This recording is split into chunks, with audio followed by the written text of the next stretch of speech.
Friends, good afternoon అందరికీ. నార్మల్గా అయితే మార్నింగ్ చేసామని వీడియో కొంచెం టాపిక్ దొరక్క అండ్ కొంచెం ఈరోజు టైం కుదరక మార్నింగే చేయలేకపోయాను. సో టాపిక్లోకి వెళ్ళిపోతే ఈరోజు నేచర్ మెడిసిన్ డే అనమాట. అంటే ఇదేంటి, మామూలు మెడిసిన్ అంటేనే మామూలుగా నేచురల్ కదా అనుకుంటారు, కాదు. దీంట్లో చాలా టైప్స్ ఉన్నాయి. లైక్ ఆయుర్వేదం కావచ్చు, లేదంటే హోమియోపతి కావచ్చు, లేదంటే మనం వాడే ఇంగ్లీష్ మెడిసిన్ కావచ్చు. రకరకాల టైప్స్ ఆఫ్ మెడిసిన్స్ అయితే ఉన్నాయి అనమాట. ముందు నాటు వైద్యం చేసేవాళ్ళు అవి కావచ్చు. ఇలా చాలా ప్రకృతి రకమైన చాలా ఉన్నాయి అనమాట. ఇంగ్లీష్ వచ్చేసి ప్రకృతి కిందకి రాదు, ఎందుకంటే వాళ్ళు ల్యాబ్లో కావచ్చు, లేదంటే రకరకాల ప్రయోగాలు చేసేది చేస్తారు. అది నేచర్ నుంచి వచ్చింది కాదు. అందుకని మీకు చూడండి, ఇప్పుడు డోలో ట్యాబ్లెట్ వేసుకున్న దానికి మీరు ఆయుర్వేదం ట్యాబ్లెట్ వేసుకున్న దానికి డిఫరెన్స్ ఉంటుంది. డోలో వేసుకుంటే వెంటనే తగ్గుతుంది, మళ్ళీ 8 అవర్స్కి మళ్ళీ వేసుకోవాలి. ఇట్లా ఆయుర్వేదము లేదంటే హోమియోపతి తీసుకోండి. అవి కనుక ఒకసారి వాడితే అంటే రోగం తగ్గడం మీకు స్లో అవ్వచ్చు, కానీ దాని ఎఫెక్ట్ ఎంత చూపిస్తుందంటే కొన్ని ఇయర్స్ ఉంటుంది.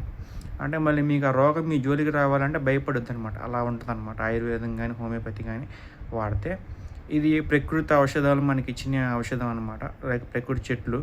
కానీ అలాంటి చెట్లనే మనం కొట్టేస్తున్నాం. అది మన దౌర్భాగ్యం అని చెప్పుకోవాలి, లేదంటే మన మూర్ఖత్వం, ఆలోచన లేనితనం అని చెప్పుకోవాలా, అవివేకం అని చెప్పుకోవాలా, మనకైతే తెలియట్లేదు, నాకైతే తెలియట్లేదు. మీకు తెలిస్తే కనుక ఖచ్చితంగా కామెంట్ చేయండి అయ్యా. సో నేనేమంటున్నానంటే, deforestation of plants is very dangerous to our human అని నేను చెప్తాను.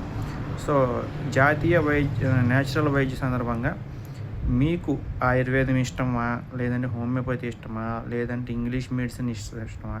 ఇంగ్లీష్ మెడిసిన్ మీద నథింగ్ బట్ మీరు వాడుతున్నారు కదా, క్రోసిన్, సాడియన్, లేకపోతే ఇప్పుడు నేను చెప్పిన డోలో కావచ్చు, ఈ పెయిన్ ట్యాబ్లెట్స్, లేదా సిట్రజిన్ జలుబుగా వాడతారు. ఇట్లా కొన్ని ట్యాబ్లెట్స్ అయితే ఉన్నాయి అన్నమాట.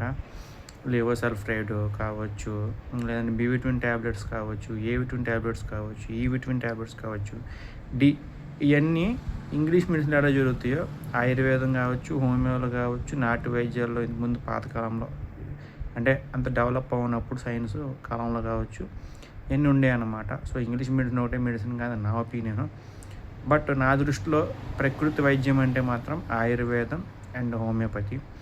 మిగతాయి నేను పెద్ద పట్టించుకోను.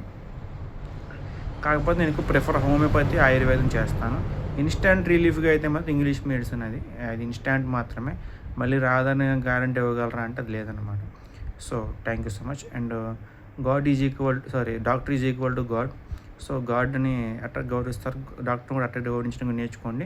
ప్రకృతిని కాపాడడం నేర్చుకోండి. ప్రకృతి మనకి ఏమిస్తుందో తెలుసుకోండి. Thank you so much.